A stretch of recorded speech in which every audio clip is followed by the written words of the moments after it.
Oiê! Olá, meus amores do sexto ano. Vamos dar continuidade ao nosso estudo sobre a antiguidade. Ó, rimou.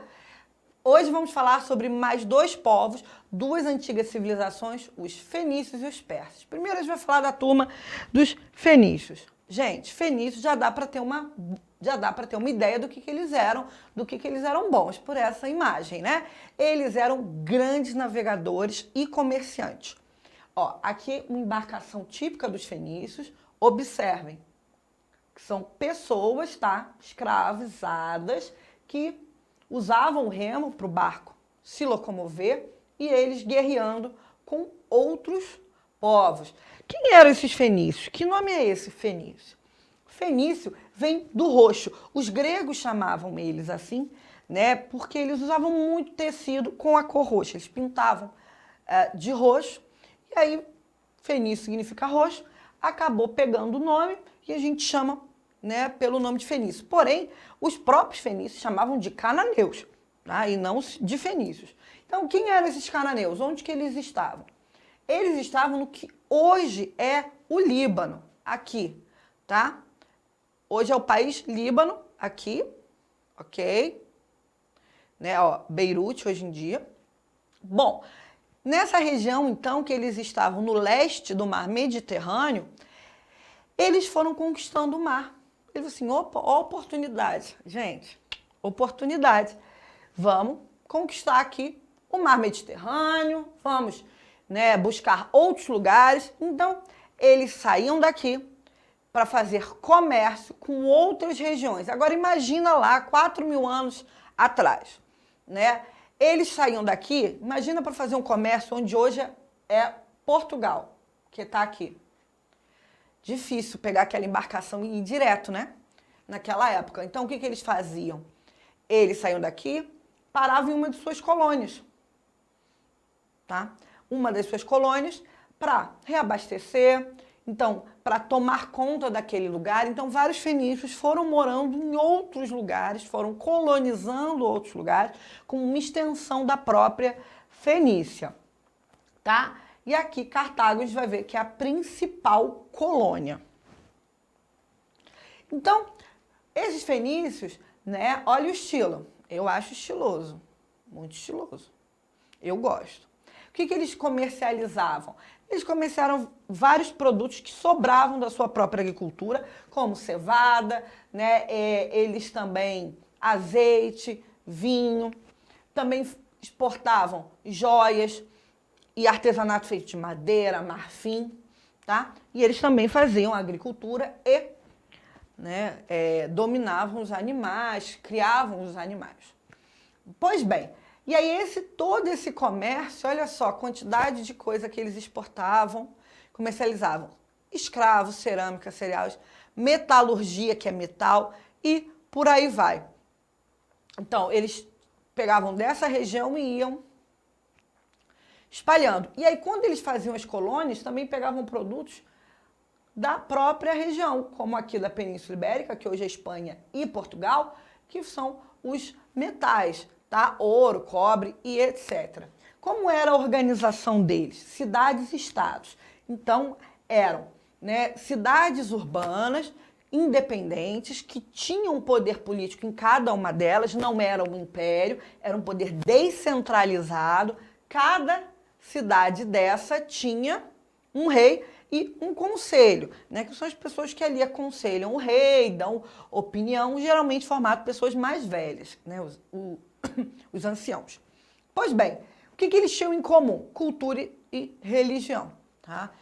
É importante a gente observar que alguns casos na antiguidade, né, que é o que a gente está estudando, você tem diferenças de organização política. Uma é por cidades-estados, então cidades independentes, cada colônia dessa, né, tem aqui, ó, cada cidade dessa tem o seu rei, né, o seu conselho, e aí você tem as colônias aqui também numa organização própria, e você tem um outro modelo que é o império, né, que aí uma cidade, um lugar, um imperador governa tudo, como a gente vai ver já já, que é o exemplo dos persas. Principais cidades Só vou passar porque isso a gente vai ver junto na nossa aula, né? Porque professor de história não pode ver uma ruína que já quer mostrar. Olha que lindo, né? Que são as principais cidades da Fenícia, Biblos, Sidom.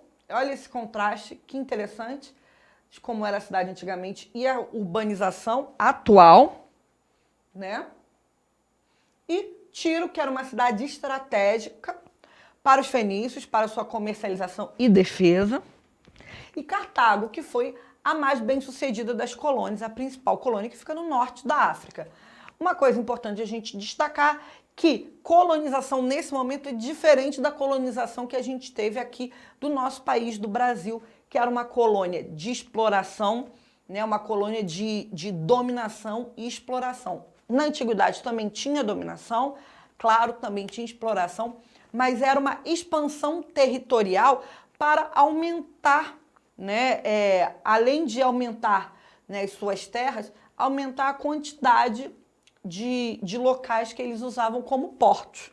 Tá? Então é importante não associar imediatamente colônia na antiguidade com a colônia do processo que aconteceu na história do Brasil anos e anos depois. Tá bom? E aí, legados. Olha, o alfabeto fonético.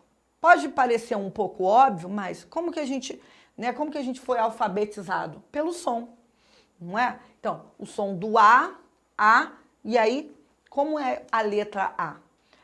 Só que antes do alfabeto, né, fonético criado pelos fenícios, a escrita não tinha a ver com o som. Então, escrita cuneiforme, os hieroglifos não tinham a ver necessariamente com o som. Vão ser os fenícios que vão criar, né, esses com 22 símbolos que tem a ver com a fonética, ou seja, com o som.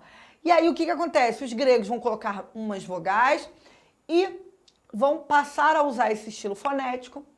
Depois, os latinos, né, com o Império Romano vão usar, e a nossa língua, o português, vem justamente dos latinos, que vem justamente ali, né, dos fenícios. Além disso, eles tinham variadas e grandes técnicas da indústria naval e da astronomia, porque era pelo céu, pelas estrelas, pela maré, toda essa análise do céu que os grandes navegadores se guiavam antes da gente ter, né, uma tecnologia maior, né, como os chineses já sabiam da bússola, os fenícios ainda não conheciam. Agora vamos passar para a turma dos persas. Os persas já eram um império, tá? Vão formar um império, a gente vai ver. Então, eles surgem na região que hoje é o Irã, lembrando, Mesopotâmia, Iraque, persas, Irã, que tinham poucas terras férteis, lugar muito quente, né? O terreno não é tão propício assim, mas eles vão conquistando e nessa região, né, onde hoje é o Irã, no norte você tinha os medos, né? Não é medo que nem a professora tem medo de barata, não. É o nome do povo. Os medos no norte e no sul, os persas. Vai ser Ciro II. Olha o Ciro II, gente. Esse camarada, olha só, não parece... Eu já achei uma referência da Marvel aqui. Esse podia facilmente ser um capacete de um herói da Marvel. Não sei se só eu que estou achando isso. Mas o que acontece? O Ciro Grande, em 550 a.C., ele vai dominar os seus medos. Desculpa, ele vai dominar os medos, né? Foi de propósito. E ele vai unificar esses dois reinos. Surgindo aí o Império Aquemênida. O Império Aquemênida é esse nome primeiro do Império Persa, tá? E em Passárgada, Ciro vai formar a sua capital. Aqui, ó, o mausoléu. O mausoléu é onde ele morreu, tá? E aí o que acontece? Ele vai organizar um exército muito poderoso, ele vai conquistar cada vez mais lugares, tá? Ele vai conquistar o império. Olha só, aqui é o início do Império Persa, tá? Em Passárgada. Depois, ele vai expandir para toda essa área roxa. Olha isso. Isso o Ciro II, tá? O Cambize e o Dário, que são os descendentes, filho, neto e tal, eles vão, ó, o Cambize aqui nessa área roxa, desculpa, verde. E depois, não, o Cambize, ó, tô daltônica, no amarelo e depois o Dário ali na verde. E aqui é a estrada que ligava parte do Império Persa. Então eles vão dominar a Ásia, parte da Ásia, parte ali, né, da Grécia e o norte da África, ali na região do Egito. Quando faz essa expansão, que a gente passa a chamar de Império Persa, tá? O Dário I vai trocar a capital de Passárgada para Persépolis. Então, isso é uma representação de como era Persépolis, né, ali no século 6 a.C. E aqui são as ruínas da cidade desse grande império. O que acontece? O Império Persa, ele deixava que as pessoas, né, todo esse território que ele conquistou, que as pessoas tivessem a sua religião, o seu idioma, tudo bem, pode ficar falando, dominei no Egito, pode continuar falando a sua língua, escrever em hieroglifo, pode cultuar os seus deuses, está tudo bem. Significa que Dário era bonzinho, né? Ó, que legal que ele é. A cara de pessoa legal, tranquila, o tamanho dessa barbicha dele, porque ele é muito bacana? Não, isso é uma estratégia militar para as pessoas não se revoltarem, tá? Então, uma estratégia de dominação. Você deixa algumas coisas, como, né, a religião, o idioma, mas imposto você tem que pagar para o Império Persa, a dominação política é para o Império Persa, então ele permite, né, um aspecto cultural, mas ele continua dominando a força economicamente, tá? Isso é um multiculturalismo deles. E aí o Império Persa cresce muito. Gente, quando todo império cresce muito, fica difícil administrar. Como é que eles vão administrar aqui, ó, da capital de Persépolis? Eles vão administrar lá na outra pontinha, na outra ponta não, porque a Ásia é um continente muito grande, mas daqui até aquela ponta da Ásia menor. Difícil, né? O que eles vão fazer? Eles vão, né, começar a um processo de administrativo de separar em satrápias. Satrápias são as províncias persas. Cada satrápia tinha um governador que chamava sátrapa. Então, olha só, satrápias são essas regiões aqui. Então, a Capadócia era uma região, uma província dos persas. Então, lá na Capadócia tinha um satrapa. Ele que governava e aquela região, e ele era, claro, de confiança desse imperador persa, tá? O que aconteceu? O Dário I, ele começa, né, com conquistas, ele dá continuidade às conquistas e ele quer dominar onde? A Grécia. E ele começa nesse processo dessas guerras médicas. Que nome é esse? Por causa dos médicos, grandes profissionais da saúde que estão, né, à frente, né, nessa batalha que a gente está travando aqui contra o corona? Não, por causa médica vem do nome medos. Então, as guerras médicas foi um conflito do Império Persa tentando conquistar aonde? Os helenos, que a gente conhece como gregos. Então, vários povos dos helenos, né, várias cidades e estados dos gregos vão se unir e vão, né, para impedir o avanço do Império Persa. Começa com Dário I, seu filho, o Xerxes, ele continua. Então, Xerxes, esse aqui é o Rodrigo Santoro, lindo, maravilhoso, né, que a gente tem no filme 300, que é sobre a guerra de Esparta contra Esparta, um dos gregos, contra os persas, e aqui é a realidade, tá? Então, o Xerxes no filme não tem um pelo. Na realidade, ele tinha pelo, né? Olha o cabelo volumoso, a barba, você vê que é um estilo dos persas, essa barba bem comprida. Pois bem, o nosso primeiro historiador, que é o Heródoto, ele vai escrever sobre isso. Então, o Heródoto, o primeiro historiador da história, vai justamente escrever, relatar e observar as guerras médicas, tá? O que acontece? Os persas vão perder Quem viu o filme 300 já sabe. Eles perdem a guerra, eles não conseguem avançar pelo território dos gregos. Com isso, o império vai ficando mais fragilizado e depois eles vão ser conquistados por Alexandre o Grande no período do helenismo, que a gente vai estudar um pouco mais à frente, quando estudar Grécia, tá? Religião deles. Você tem o zoroastrismo, que também pode ser chamado de masdeísmo. O que é isso? O Zoroastro, que é esse camarada aqui, veio do mesmo estilo, barba, cabelo, ele era um profeta, que também pode ser chamado de Zaratustra, e ele vai reformar a fé dos persas e vai expandir essa fé. Como era antes? Antes eles cultuavam deuses com formato de animais, tá? E ligados a elementos da natureza. Como a gente está bem vendo, essas primeiras civilizações muito ligadas à natureza, a tentar entender a natureza a partir da religião. E ele vai reformar e expandir essa fé, tá? Quando o Zaratustra ou o Zoroastro, mesma coisa, ele faz essa reforma, ele vai falar assim, olha, vamos diminuir a questão de quantos, são muitos deuses. O que a gente tem que focar?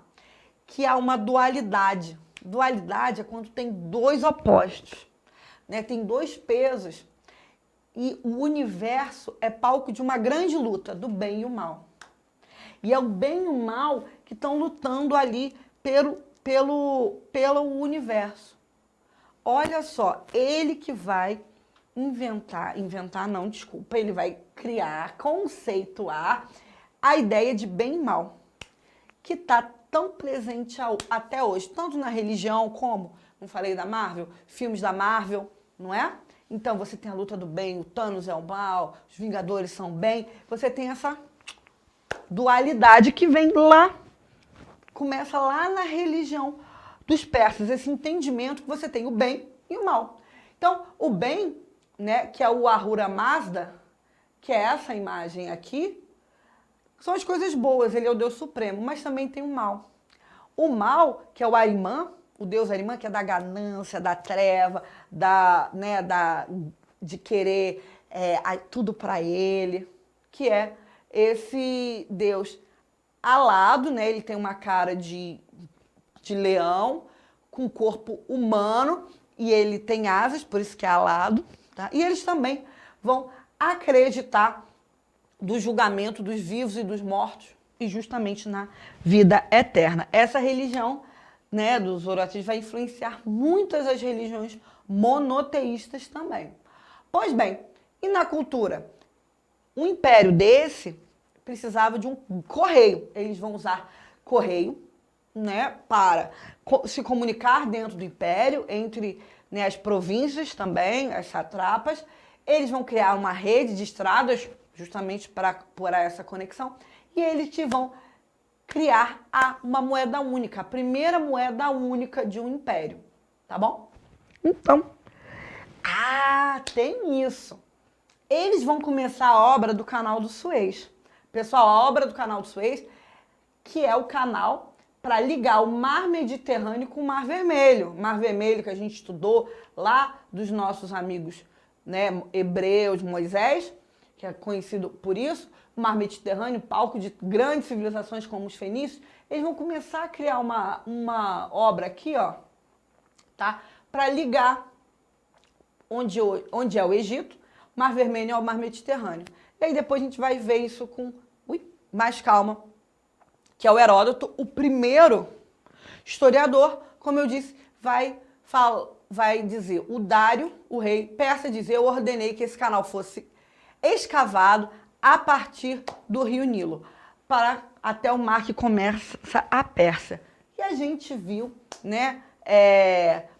ou quem não viu, essas últimas semanas teve uma embarcação, tá? Que ficou encalhada, ficou atravessada no Canal do Suez, e a gente viu como que isso deu um nó na economia mundial. Porque se você não passa pelo Canal do Suez, que começa lá com os persas, você tem que dar a volta na África. E aí, gente, dias e dias de navegação, tá bom? Então, esses foram os persas e os fenícios maravilhosos. Próxima aula a gente continua com as civilizações da antiguidade. Um beijo. Até a próxima.